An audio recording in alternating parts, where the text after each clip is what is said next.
Նախկին ցուցարարներն այսօր լուռ են, խոսում է կամ փաստաբանը, կամ քաղաքացիական ակտիվիստը։ Մետրոպոլիտենի աշխատակիցներին քաղաքացիական դիրքորոշման համար են աշխատանքից հեռացրել, կասկած չունեն։ Հետագա բոլոր քաղաքացիական պայքարները, որ տեղի կունենան, աշխատողները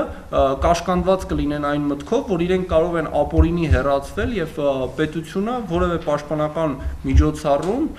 չի ցուցաբերի իրենց նկատմամբ։ Արդարությունը վերականգնելու համար շարժասանդուղքի մեքենավարները 1 տարուց ավելի են պայքարում։ 2014-ի փետրվարին հեռացվեցին աշխատանքից Գրանցամատյանում նշումներ չկատարելու պատճառով։ 2014-ի մարտի 10-ին դատարան հայց են ներկայացրել աշխատանքից ազատելու հրամանը անվավեր ճանաչելու, նախկին աշխատանքում վերականգնելու եւ պարապուրտի ամբողջ գումարը բռնագանձելու պահանջով։ Փաստաբանի պնդմամբ դատական նիստերը միտումնավոր հետաձգվում են։ Մեկը հետաձգվել է մատյանները ռուսերեն լեզվով է եղել,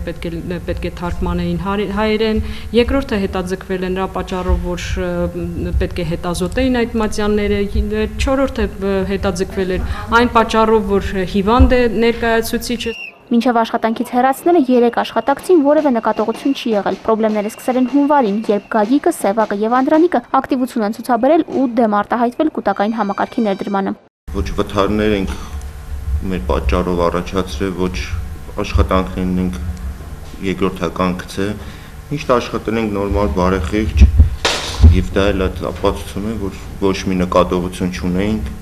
Գործը քննում է Արաբկիրի եւ Քանաքեր Զեյթունի ընդհանուր իրավասության դատարանը։ Վճիռը պետք է կայացվեր դեռ 2014-ի դեկտեմբերի 19-ին, սակայն դատարանը որոշել է գործի վարույթը վերսկսել որոշ պարզաբանումների համար։ Հայցվորներն ու փաստաբանները վստահ են, պատճառն այն է, որ խնդիրը տեղափոխվել է քաղաքական հարթակ։ Տաթև Դանիելյան, Վարդան Մկրտումյան, Էպիկենտրոն։